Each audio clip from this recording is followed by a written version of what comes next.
गुरुजी राधे राधे जी। मैं पहले बार आई हूँ आपसे मिलने के लिए। बहुत मैंने वेट करा आपको देखने के लिए, पर वृंदावन मेरी मम्मी अकेली गई भी थी, मेरे को लेके नहीं गई थी। मैं बहुत रोई थी आपको मिलने के लिए, पर मेरी मम्मी कभी आपके साथ भेंट नहीं हो पाई थी।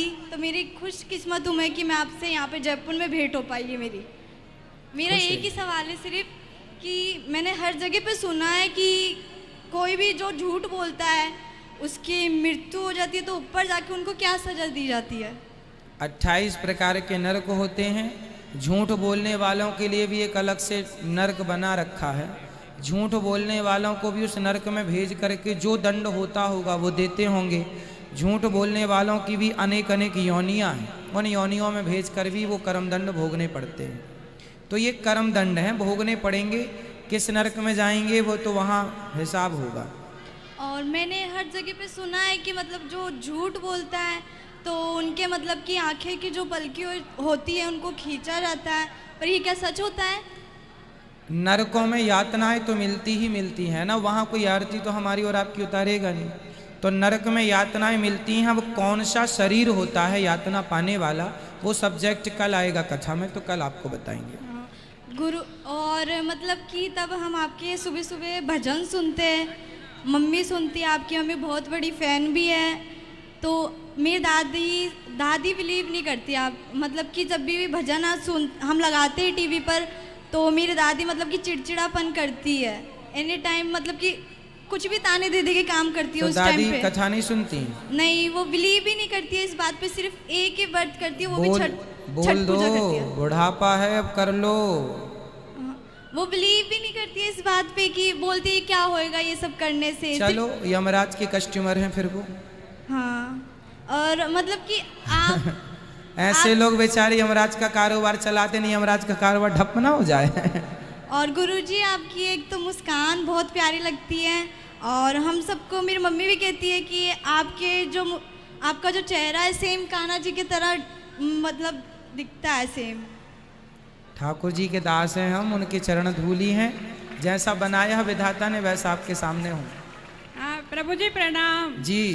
महाराज जी, मैं आपसे ये पूछना चाह रही हूँ, आप कहते हैं कि सास ससुर की सेवा करनी चाहिए, तो महाराज जी सेवा करने का मतलब ये होता है कि धन लेना? धन लेना नहीं तो होता है, सेवा सेवा होती है। महाराज जी सेवा करने के बाद पड़ोसी बोलते धन के मारे सेवा कर रहे हैं, पड़ोसियों के चक्कर में क्यों पड़े, बोलने तो पड़ोसियों को। तो महाराज जी सेवा करने के बाद ही सास ससुर लात मारते हैं, तो क्या करें? आपके पति कितने भाई हैं? 4 भाई है महाराज जी। तो आपके सास ससुर किनके पास रहना पसंद करते हैं? किसी के साथ नहीं। वो अपना खुश रहते हैं? नहीं रहते महाराज जी। तो आप सेवा करते हैं तो क्या कहते हैं? महाराज जी खूब सेवा करिए, लेकिन वो बदनाम करती हैं और है ना बोलते धन के हमारा सेवा करते हैं। मेरी पड़ोसी भी कहते हैं, तो महाराज जी क्या करा जाए? आप अपना सेवा का फर्ज पूरा करते रहो, जो उनको कहना कहो। महाराज जी वो गाली गलौज करती है, बदनाम करती है। कोई बात नहीं, तो जब उनको जरूरत पड़ा करे तो वो बोलते नहीं है कि हमारा ये काम कर दो? नहीं महाराज जी, कुछ पड़ोसी से बोलते हैं, हमसे नहीं कहते हैं। चलो कुछ माँ बाप ही हैंग हो जाते हैं। ठीक है। हाँ, कई जगह बहू बेटा गलत नहीं होते, बुढ़ापे में सठिया जाता है आदमी। जय श्रीमन नारायण। गुरुजी, हम आपके लिए एक छोटी सी भेंट लेकर आए। अभी अर्जेंट घर पे जाना पड़ेगा, घर पे किसी का एक्सीडेंट हो गया, आप वो भेंट स्वीकार कर लीजिए। आगे भी ले आना, आगे भी बैठे हैं। राधे राधे गुरुजी। हाँ जी। आपकी कथा सुनते हुए मेरे को 2 महीने हो गए, तो कभी भी कथा सुनती हूँ, जैसे कोई भजन भी सुनती हूँ तो इतना रोना आता है, खूब रोऊं। अभी हम मेरे मायके में भजन भाव हुए थे, वहाँ पे भी मैंने खूब रोया और खूब नाचा, तो सबने मुझे पागल समझा। ऐसा क्यों? तो आपको क्या पागल समझने दो ना, आपको क्या वहाँ पे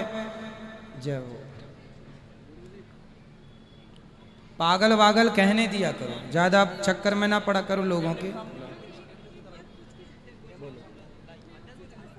जय श्रीमन।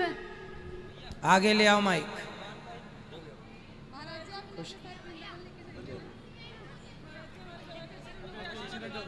खुश रहिए, बिहारी जी सब अच्छा करें। जाओ।